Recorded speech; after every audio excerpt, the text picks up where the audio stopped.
Happy New Year, everybody! Alright, so here's how it's gonna go. Captain America Civil War is coming out on May 6th, so I figured that gives me enough time to talk about the Marvel Cinematic Universe Phase 1 movies, because I figured I have to make videos about those films eventually. So every 3 weeks you're gonna get a video from me about one of these films, leading up to the Civil War. So let's start off with the movie that launched my favorite movie franchise of all time.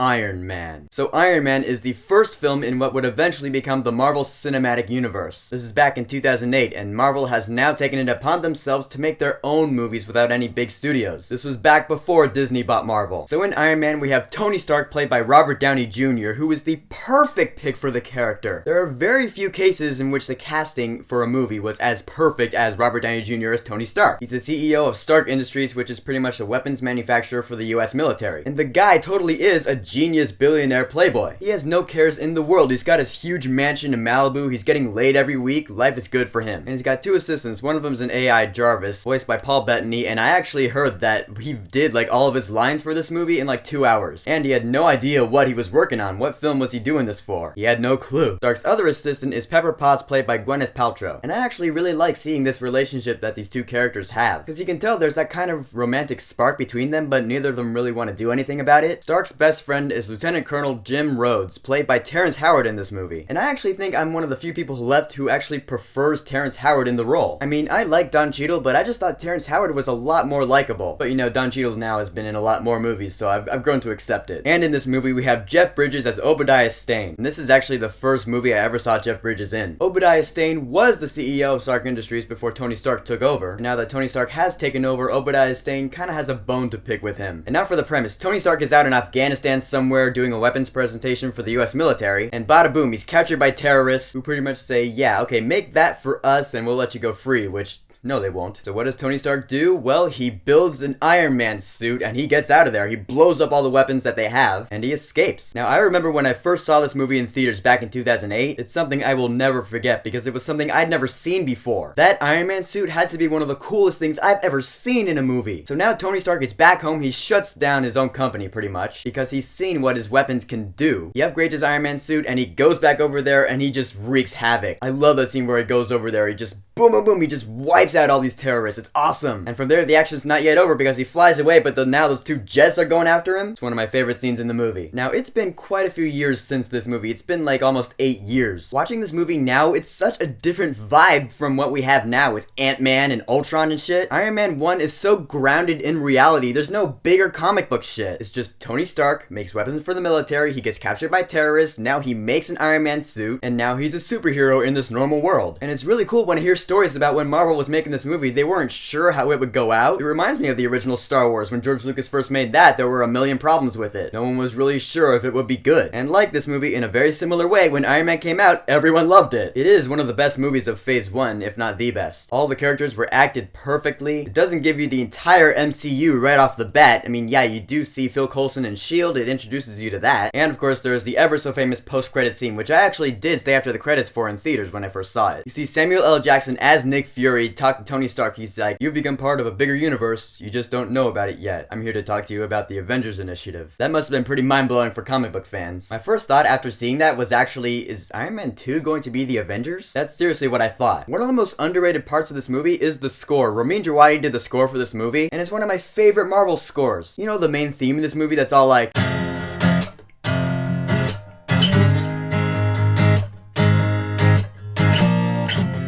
I got the soundtrack to this movie years ago, and I listened to it a lot. So Iron Man is a solid superhero movie. It and The Dark Knight were like 2 of my favorite movies of 2008. Robert Downey Jr. will always be Tony Stark to me, and I don't think anybody knew at the time, not even the people at Marvel, knew that it would open up the Marvel Cinematic Universe to what it is now. It just really goes to show that if you build something up over time, you take your time with it, it could actually make cinematic history, which I dare say the Marvel Cinematic Universe absolutely did. So Iron Man, have you seen it? Have you watched it recently? And how does it rank among the Marvel movies for you? Whatever you think, go ahead and leave a comment. And don't forget to subscribe.